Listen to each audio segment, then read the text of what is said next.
The cabin sits far enough from the highway that I can pretend the wind is just wind. It combs through the scrub and rocks with a dry, rasping sound, like something searching for a gap. Nights are the worst.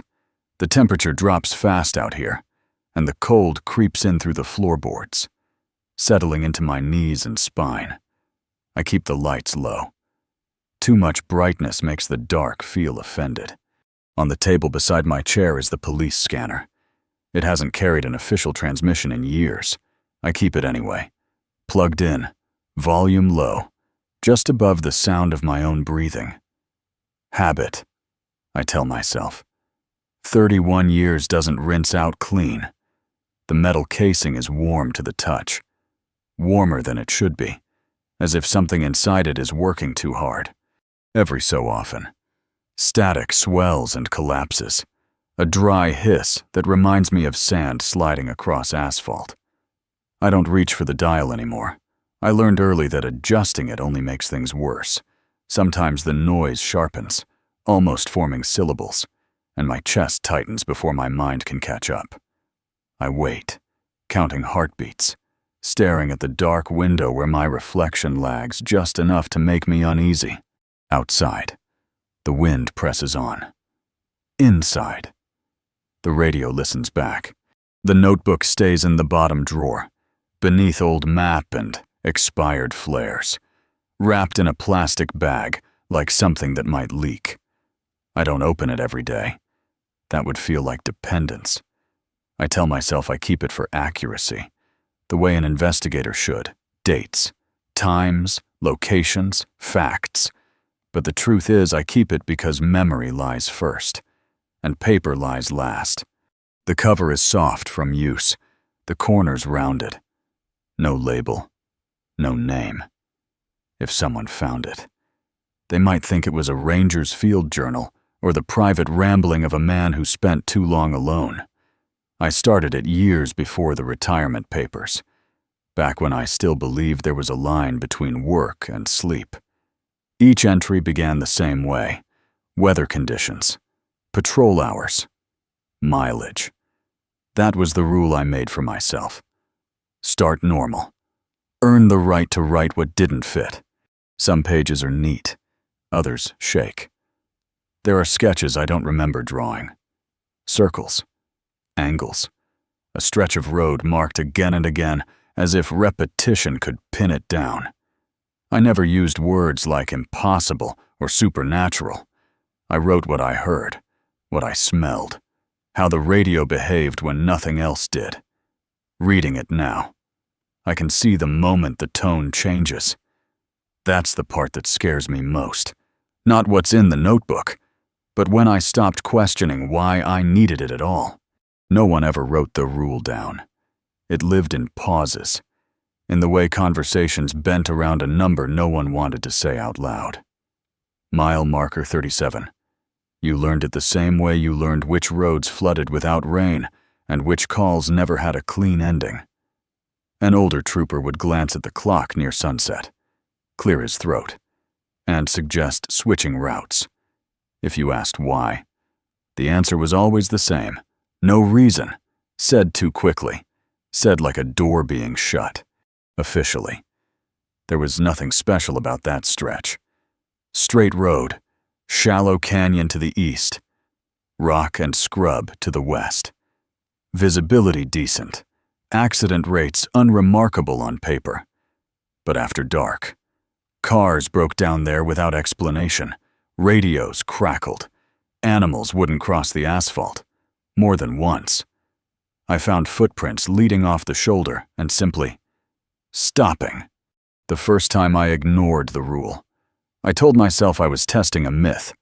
I pulled over just past the marker, engine idling, headlights cutting a narrow tunnel through the dark. The silence felt deliberate, as if the desert was holding something back. When the radio hissed, sharp and sudden, my hand froze on the door handle. I didn't hear words that night, just breathing. Slow, patient. Close enough that I stayed in the car until dawn. Watching the marker in my rearview mirror, like it might move when I wasn't looking. The case review didn't come from the desert. It came from a fluorescent-lit room with bad coffee and a projector that hummed louder than the people using it. "Cold cases," the captain said, tapping a stack of folders like they were misfiled receipts. "Routine housekeeping. Old disappearances resurfacing because a new database finally learned how to talk to the old ones." I wasn't looking for patterns. I told myself that more than once. I was there to verify timelines, correct mileages, make sure someone hadn't typed a 4 where a 7 belonged. But as the files slid past, names, dates, last seen locations, a pressure started to build behind my eyes. Too many of them clustered along the same stretch of highway. Different years, different seasons, and corridor of desert. I marked the mile numbers in the margin, lightly at first. 31, 34, 37, 42, 50. No blood. No vehicles recovered in most cases. When there were cars, they were found empty. Doors closed. Personal items left behind, as if the owners planned to be back in minutes. The word vanished appeared more often than it should in official reports. By the end of the review, my notes had drifted from procedural to personal. I underlined Highway 666 hard enough to tear the paper. When the captain asked if anything stood out, I shook my head. I didn't trust my voice. Some rules are learned young. Others are relearned when you realize the past hasn't finished with you yet. What bothered me wasn't what the scenes contained. It was what they didn't. I've worked enough real disappearances to know the mess people leave behind without meaning to. A dropped phone, skid marks, blood so small it pretends not to matter. These files had none of that. The word that kept surfacing in my notes was clean, and I hated myself for using it. One report described a minivan found idling on the shoulder, hazard lights ticking patiently into the night. A child's shoe rested on the floorboard, upright, laces tucked in. Another case ended with a pickup truck parked straight between the lines of a gas station off-ramp. Keys still warm in the ignition, coffee cooling in the cup holder. No signs of a struggle. No direction of travel. It was as if the people inside had stepped out of the frame entirely. Witness statements didn't help. They were vague in the same places, specific where it didn't matter. There, 1 second, gone the next. I looked away. I thought they were behind me. Phrases that sound like excuses until you hear them repeated by strangers who have never met. Time stamps disagreed by minutes that no one could account for. Surveillance cameras glitched at the wrong moments. Absence usually leaves an outline. This one didn't. It felt intentional. Curated. Like someone had learned exactly how much of a person you could remove before the world noticed something was missing. I closed the last file and sat there longer than necessary, trying to remember when nothing started feeling heavier than evidence. I didn't write the phrase down at first. Thin places felt like superstition, the kind of language that gets evidence laughed out of a room. But once the idea surfaced, it refused to leave. It sat with me while I drove home from the review, while the desert slid past in long, empty breaths. The land looked the same as it always had. That was the problem. My grandmother used to talk about places where the world wore thin from use, like fabric rubbed raw. She said you could feel it in your ears before you saw it, a pressure that didn't belong to weather or altitude. As a kid, I thought she meant graves or old houses. I never imagined highways, never imagined asphalt could fray. I pulled off the road just before dusk, not at mile 37, but close enough that the number lingered in my thoughts. When I stepped out, the air felt wrong, too still, too attentive. Sound didn't travel the way it should. My boots on gravel seemed distant. delayed. For a moment, I had the uneasy sense that I was standing slightly to the left of myself. Nothing happened. That was worse. I got back in the car with the distinct feeling that I had been noted, like a name entered quietly onto a list I would never be allowed to see. As I drove away, the radio hissed once, softly, almost in acknowledgement. I didn't turn it off. I needed to know what listens when the world gets thin. I spotted the car. Just after noon, pulled cleanly onto the shoulder as if it had obeyed the law all its life. That alone was strange. The desert dust gets everywhere out here, coats windshields, works its way into seams, dulls paint in a matter of days. This car didn't have that look. The sun slid across its hood without catching on grime, the surface bright in a way that felt recent, intentional. I parked behind it and waited a full minute before stepping out, listening for an engine tick, a door slam. Anything human. Nothing. The air smelled of hot stone and old metal. Up close, I saw it was an older model, late 90s maybe, a design you don't see much anymore unless someone's holding on out of stubbornness. The tires were properly inflated. No damage. No reason for it to be here. I tried the door. Unlocked. Inside. The interior was immaculate. No fast food wrappers. No dust in the vents. No fingerprints on the glass. The keys weren't there. Neither was a driver. It felt staged. But not for me. More like the car was waiting for someone who was late. As I stood there, a breeze kicked up, rattling the brush along the shoulder. For a brief second, I had the absurd thought that if I looked away, the car might remember where it belonged and leave. I kept my eyes on it until my neck ached, suddenly afraid of what would be there, or not there, if I turned around. Back in the cruiser, I ran the plates twice, then a third time, slower, checking each character like it might rearrange itself if I rushed. The system came back blank, not expired, not flagged, just empty, as if the number had never been assigned. I tried the VN next, leaning into the dash as the screen flickered. Same result. No hits, no history. The car existed in front of me, solid and reflective, and nowhere else. I called it in, careful with my tone. Dispatch repeated the information back to me with a pause that lasted half a beat too long. "Negative return," she said, and didn't ask follow-up questions. That bothered me more than if she had. I glanced at the car again, half expecting it to blur at the edges, to admit it was some trick of heat and distance. It stayed stubbornly real. The model year didn't make sense either. Cars like that had aged out of most databases, but not all of them.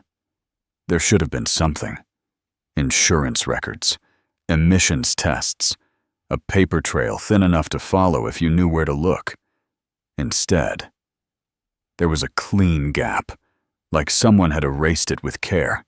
I shut down the terminal and sat there listening to the engine idle. The desert pressed close on all sides, watching without movement. For the first time, it occurred to me that the car wasn't lost. It had arrived exactly where it was meant to be. The question was from where and from when. I noticed the sand last. That's the part that bothers me now. How easily my eyes slid past it at first. It lay in the footwell on the passenger side, a shallow drift no bigger than a dinner plate. Desert sand shouldn't stand out here. But this did. It caught the light wrong. Flashing faint colors. Blue. Green. Something almost red, like oil on water. But duller. Restrained. I crouched and leaned closer. The grains were too fine, too uniform. When I shifted my weight, the pattern changed. Not because I touched it, but because I wasn't looking straight at it anymore. In my peripheral vision, it seemed to ripple, rearranging itself with a quiet urgency. When I focused on it again, it went still. Ordinary. Just sand. I should have sealed the car and called it in as a hazardous scene. Instead, I reached out. The grains felt cool despite the heat, sliding over my skin with a sensation I can only describe as attentive. A faint pressure bloomed behind my eyes, like the beginning of a headache that couldn't decide whether to hurt. I wiped my hand on my pants, but the feeling stayed. The world seemed fractionally misaligned, as if someone had nudged it when I wasn't braced.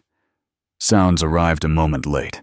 Colors flattened, then deepened.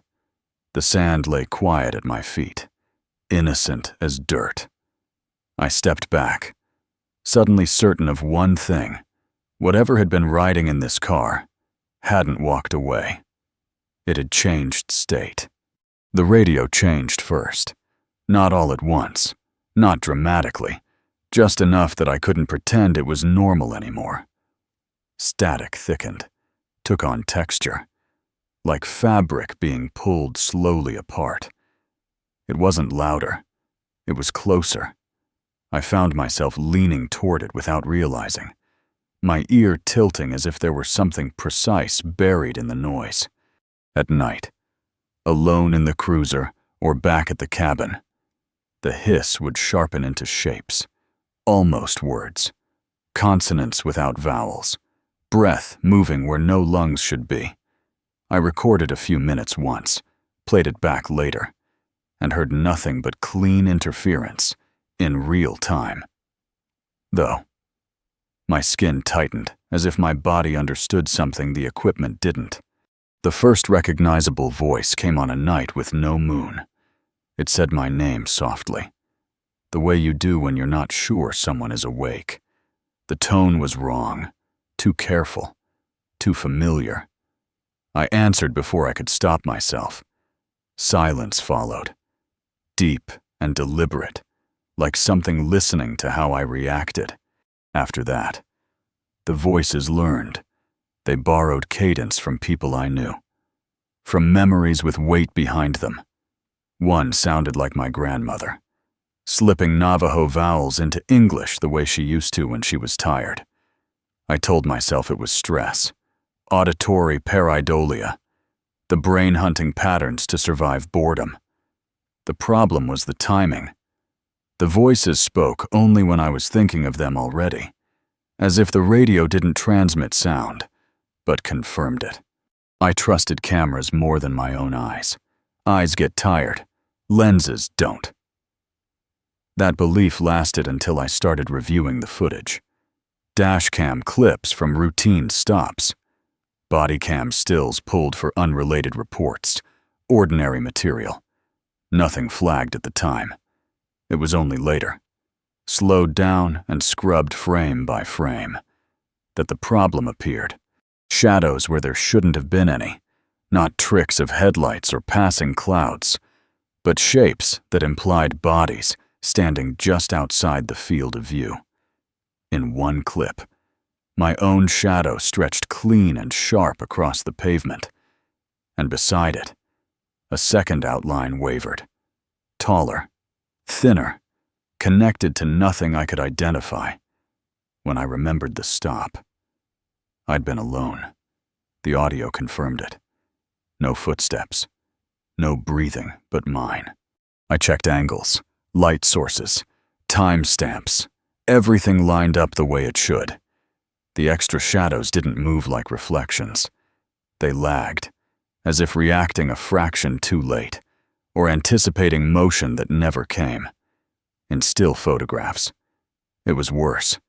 Figures appeared behind people who swore no one was there, faces blurred into the background. Features suggested, rather than shown. I stopped showing the images to anyone else after a clerk squinted at a printout and casually asked who the tall man was behind me. I laughed it off, collected the paper, threw it away later with my hands shaking. Shadows are supposed to explain light. These felt like the opposite, evidence of something standing where the world forgot to look. The first time I lost time, I didn't notice it right away. That's how it gets you. I was parked on a frontage road, engine running, filling out a report I'd written 100 times before. Weather clear, no traffic, no reason to rush. I remember checking the clock on the dash, 21:14, because I was thinking about coffee. The next thing I knew, my pen was on the floor and my hand ached as if I'd been gripping it too hard.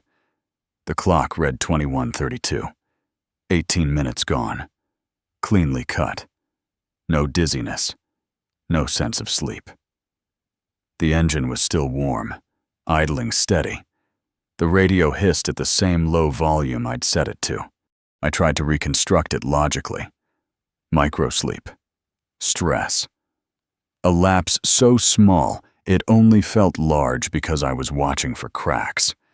But my body told a different story. My heart rate was elevated, my mouth dry. The kind of aftermath you get after something intense has already happened. I just couldn't remember what. When I reviewed the dashcam later, the footage stuttered at 21:14 and resumed at 21:32 without explanation. No corruption notice, no power loss, just a jump. I sat there staring at the screen, listening to the quiet room, realizing something important had occurred in my absence, and whatever it was, it hadn't needed me conscious to do it. I started with people who knew how to listen to land. Not mystics, not the ones selling stories to tourists, but the locals who spoke slowly and watched the horizon while they talked. A retired park ranger named Ellis met me at a diner that smelled like burnt grease and old coffee. He didn't ask why I was interested in that stretch of highway. He just nodded when I mentioned the mile numbers. He told me the ground out there was old, in a way maps don't show. Trails layered over trails. Stories pressed down until they hardened. He said some places get used up, not by feet, but by attention. Too many eyes, too many questions, and the land starts answering back in ways people don't like. When I asked him about disappearances, he didn't deny them. He corrected my language. "They don't go missing," he said. "They go somewhere else." Then he added, quieter, that not everyone comes back at the same speed, if they come back at all. He warned me not to leave my vehicle at night, and not to follow voices that knew my name. I didn't tell him that advice came too late. As I left, Ellis watched me like he was memorizing my face. "If it starts to feel familiar out there," he said, "that's when you're in trouble." Driving back, the desert felt closer to the road than it had before, leaning in, listening. The woman in the interview room looked tired, but not old. That was the problem. Her name was in a file dated 90, a witness to a disappearance near the highway, in the photo attached to the report. She couldn't have been more than 25. The woman sitting across from me might have passed for 30, maybe 32 if the light was kind. 25 years had not passed over her face. She noticed my hesitation and folded her hands to keep them from shaking. "I know," she said, before I asked anything. She told me she'd left town after the incident, driven until the road felt normal again. For her, it had only been a few months, a blur of places that didn't stick, jobs that ended before they began. When she finally returned, her parents were gone, buried. The calendar had moved without her. She described the night she'd stopped near the highway, how the stars looked wrong, crowded, and how a sound like wind through a bottle had come from the dark. She didn't say she'd been taken. She said she'd been held, gently, like someone pausing a conversation mid-sentence. I asked where she'd been all that time. She shook her head. "Not gone," she said. "Just not here," as she left. I watched her reflection in the glass. For a second. It didn't match her movements. Then it snapped back into place, and I understood aging wasn't the only thing the road could rearrange. I didn't want to drag the sky into it. Patterns on the ground were already bad enough. But the dates refused to stay quiet. I spread the case files across my kitchen table and pinned a calendar above them, marking disappearances in red. At first, it looked like noise. Then I added another layer: solar activity reports, geomagnetic storms, nights when the aurora crept farther south than it had any right to. The overlap was subtle, but it was there. Spikes and vanishings followed flares by hours, sometimes days. Certain alignments repeated themselves with an almost polite regularity. I dug deeper, pulling star charts I hadn't looked at since the academy, tracing the positions of planets on the worst nights.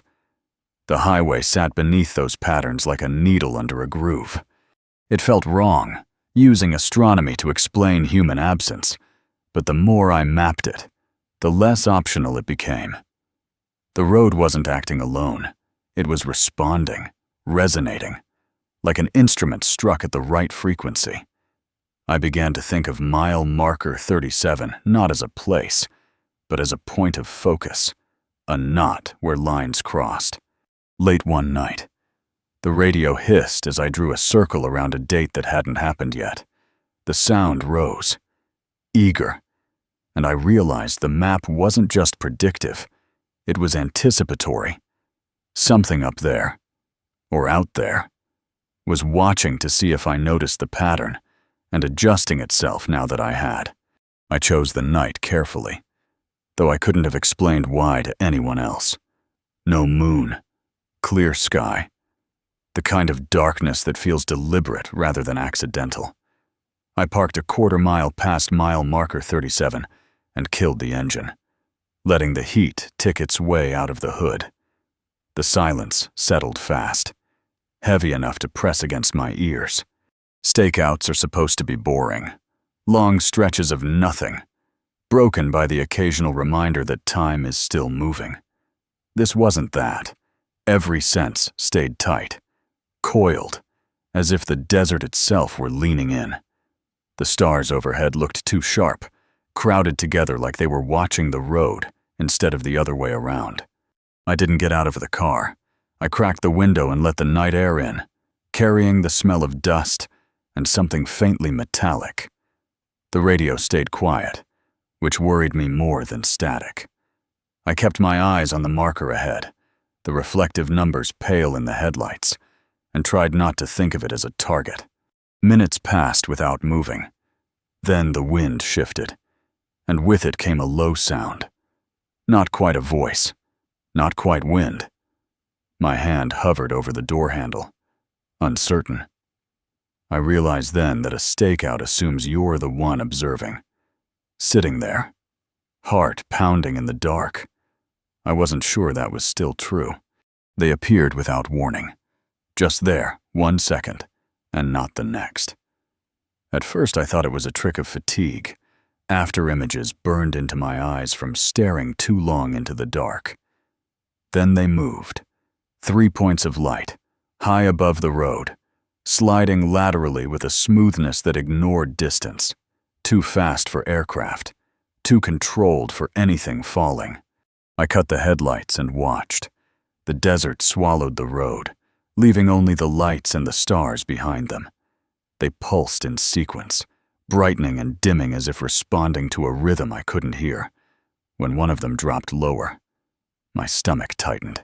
It didn't descend so much as reposition, snapping closer in a way that skipped the space between.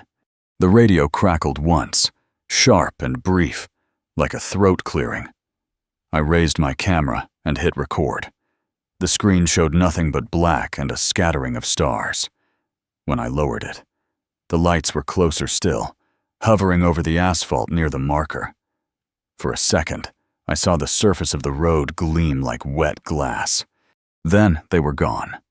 No retreat, no fade, just absence. Sudden, and complete. The night rushed back in to fill the space they'd occupied. My hands shook as I turned the headlights on, revealing empty pavement.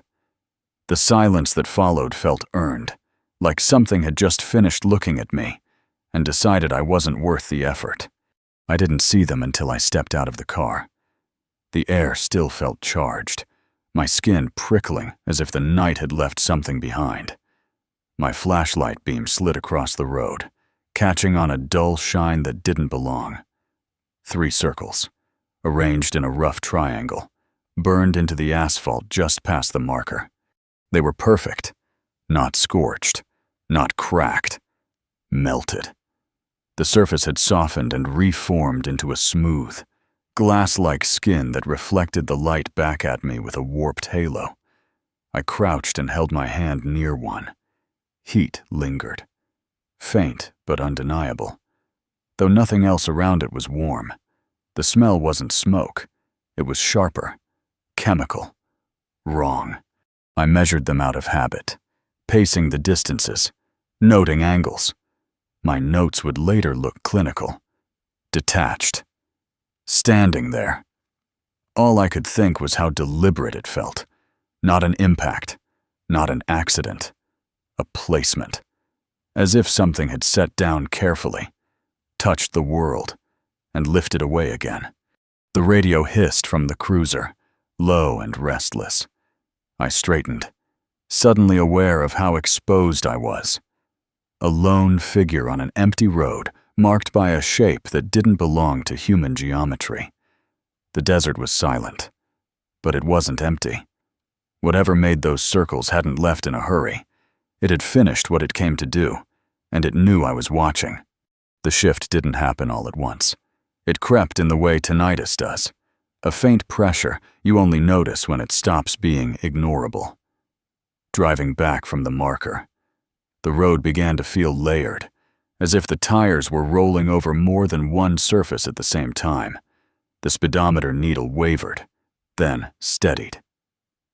Though my sense of motion didn't match it. Headlights picked up shapes that resolved a heartbeat too late. Guardrails that looked older. Signs with faded lettering ghosted beneath the new.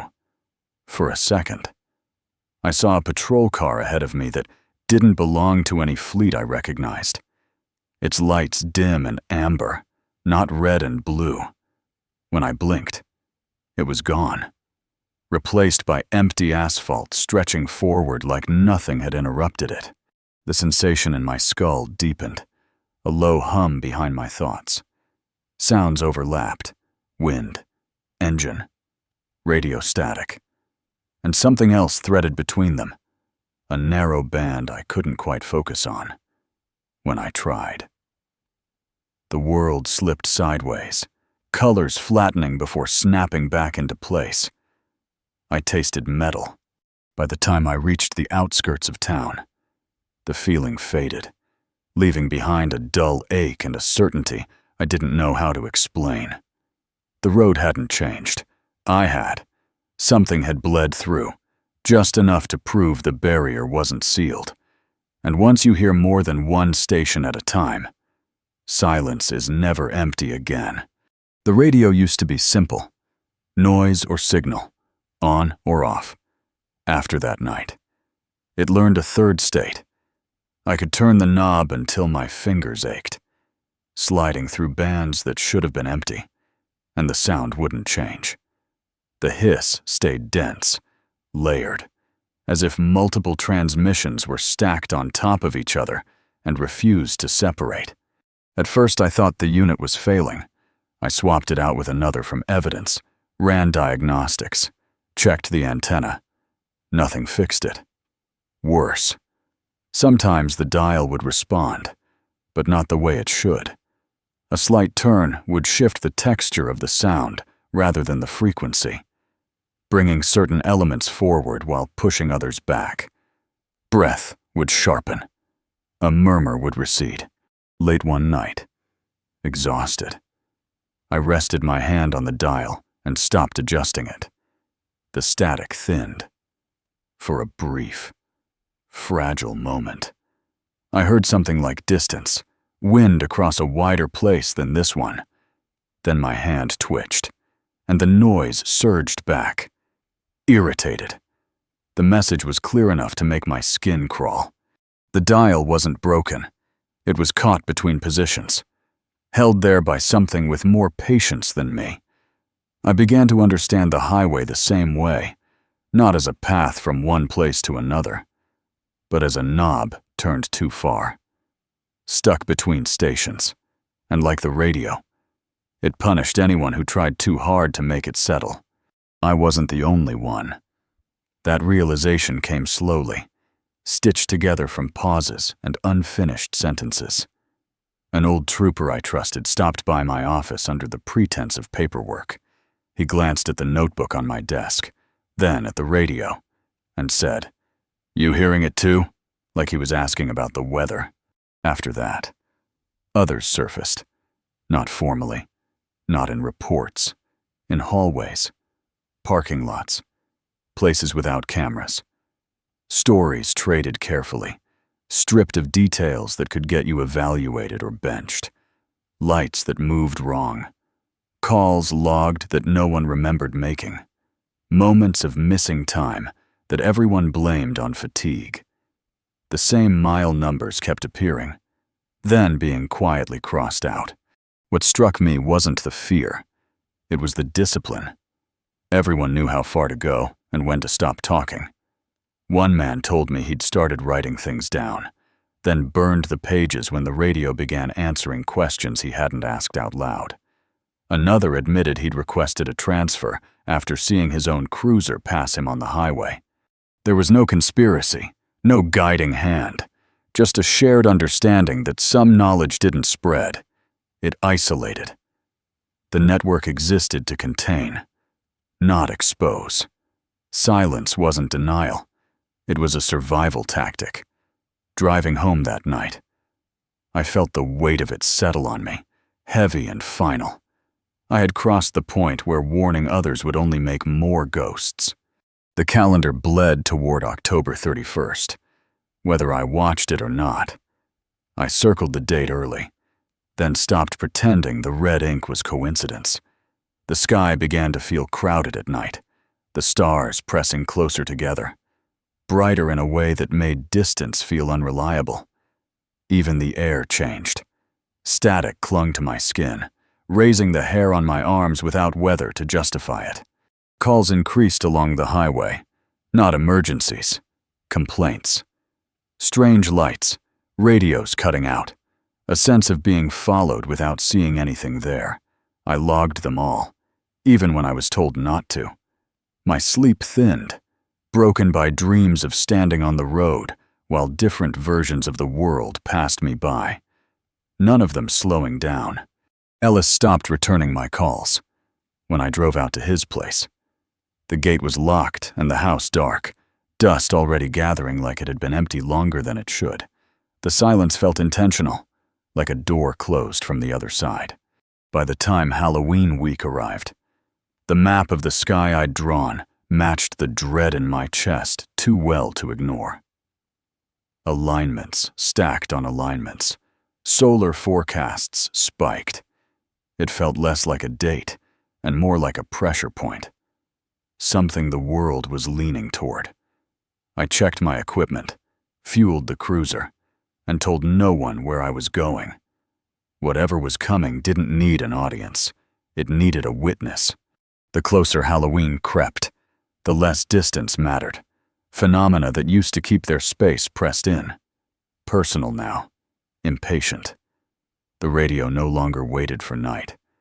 Static bloomed in daylight, swelling when my thoughts drifted too near the highway. I stopped listening for voices and started listening for intent. The difference is subtle, but once you feel it, you can't unfeel it. Time misbehaved openly. Clocks disagreed by minutes, then hours. A report I knew I'd filed appeared back on my desk. Unread, the timestamp wrong. Reflections lagged more often. Not just in glass, but in polished metal. Puddles, darkened screens. I caught myself avoiding mirrors, not out of vanity, but caution. Like you avoid eye contact with something that might take it as a challenge. The truth didn't arrive as a revelation. It closed in like fog, erasing alternatives until only one path remained. The highway wasn't haunted. It wasn't broken. It was functioning exactly as intended, responding to pressures far outside human schedules. The disappearances weren't chaos. They were flow. I felt watched, not by eyes, but by attention. Something tracking my awareness the way I tracked patterns.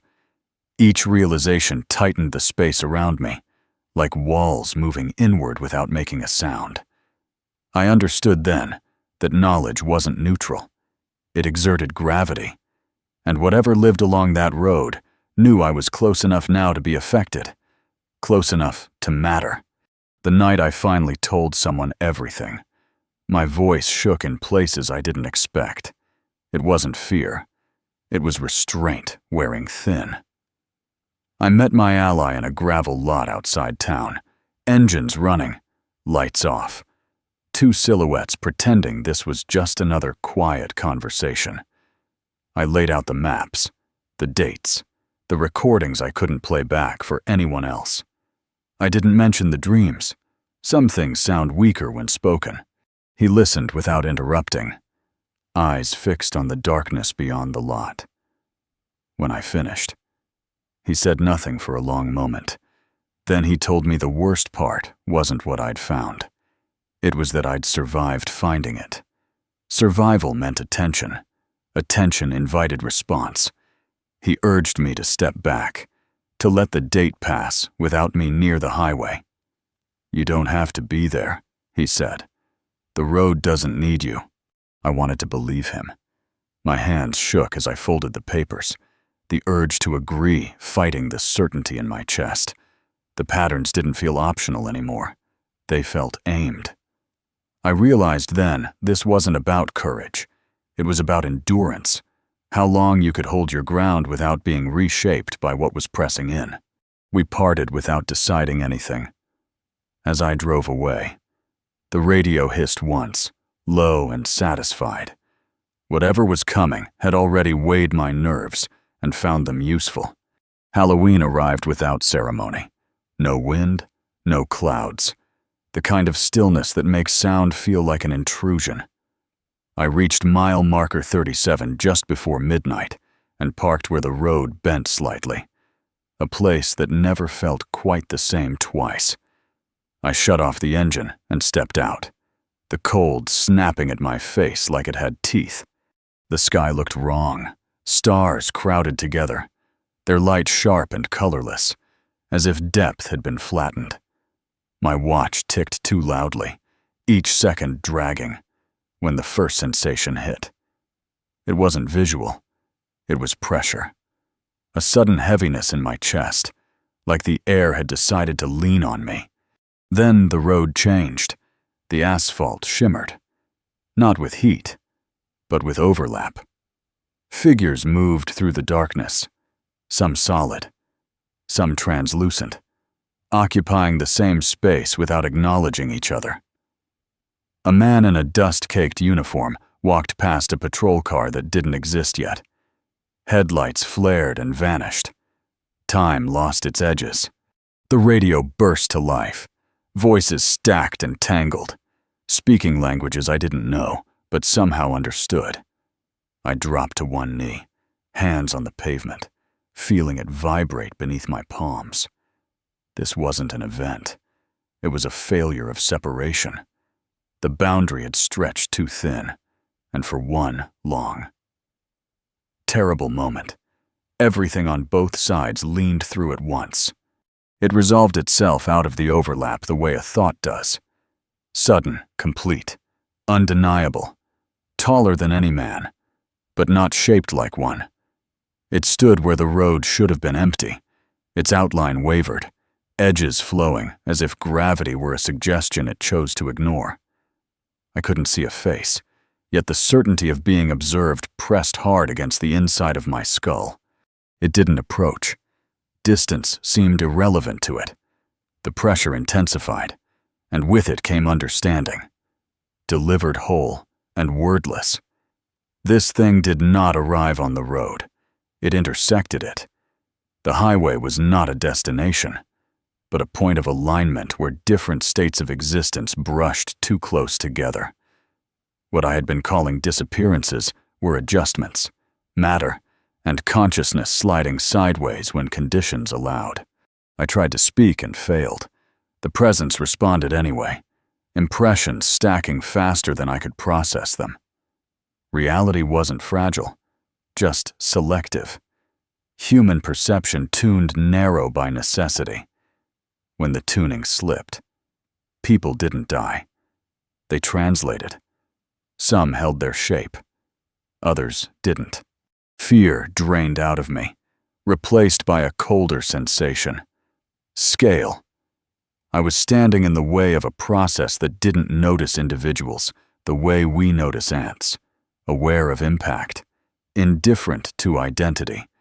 The presence leaned closer, not physically, but conceptually. And I understood why I was still there. I could perceive more than one layer now. That made me useful. That made me dangerous. I felt it before I saw it, the sudden lightness beside me, like a weight lifted without warning. My ally had been there moments earlier, his outline solid against the shimmer of the road. I remember the sound of his breath, quick and shallow, matching my own.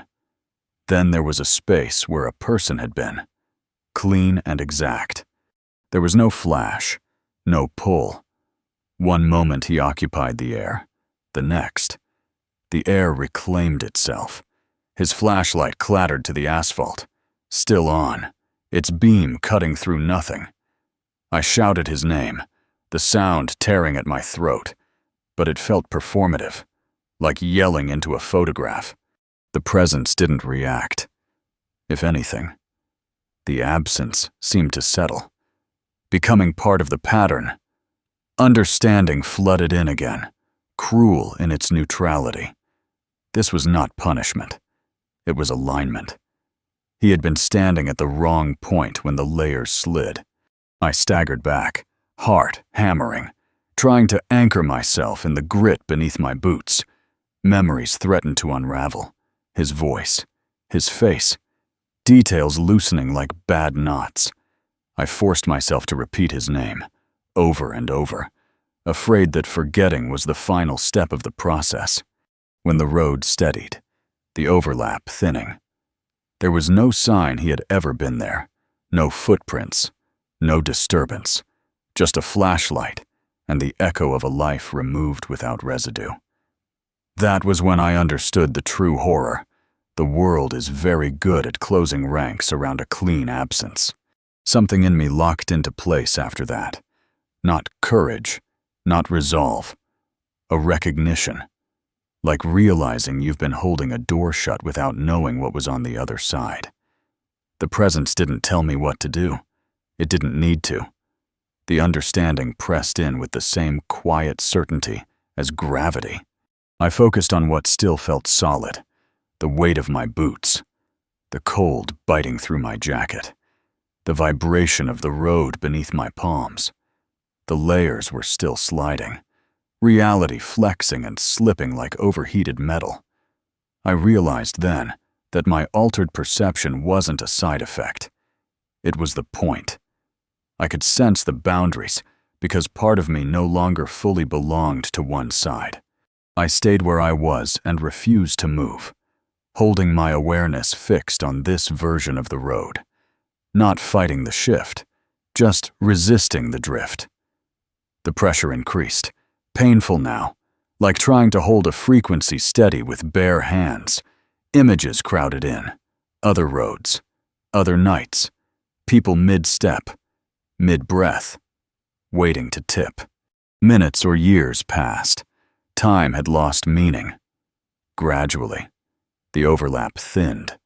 The presence receded. Not disappointed, not pleased, just finished. When the pressure lifted, I collapsed onto the asphalt, shaking, lungs burning. The world didn't applaud. It didn't even notice.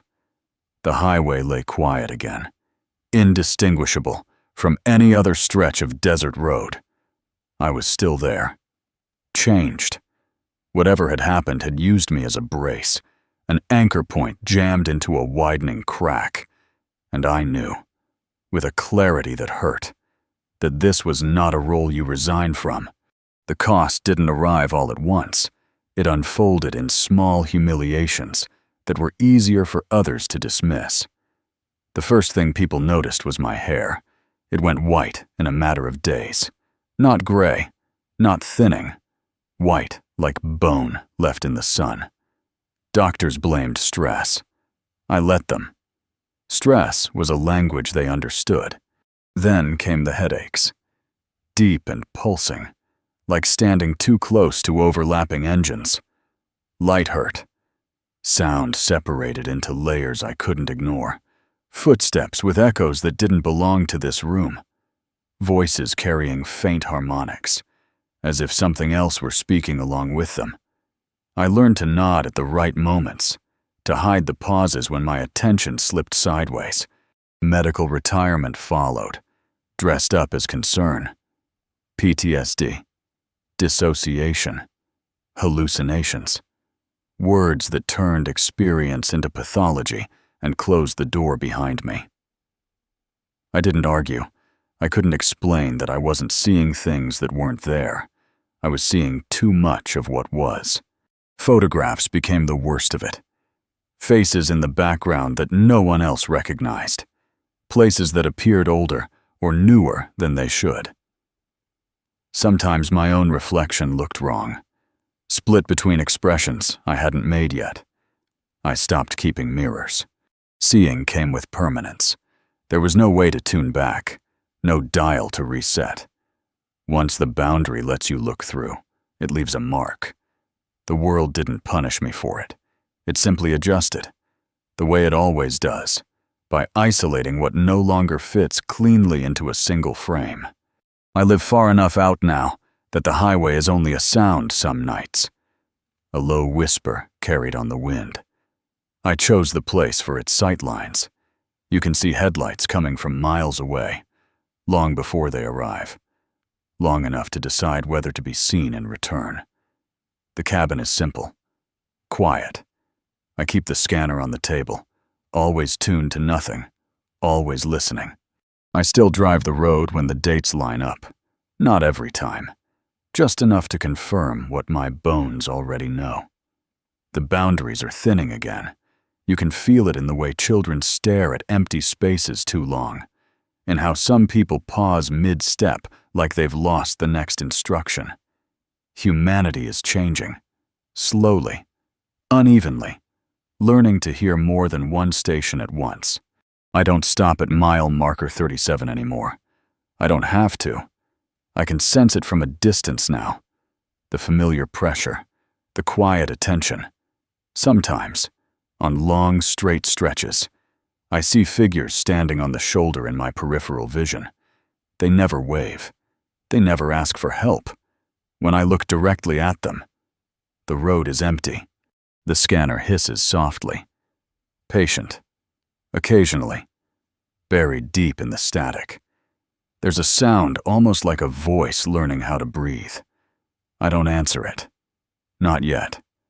The road stays open, stretching forward into dark that isn't empty at all. I keep watch, not to stop what's coming, but to make sure this version of the world survives the passing. For now. That has to be enough.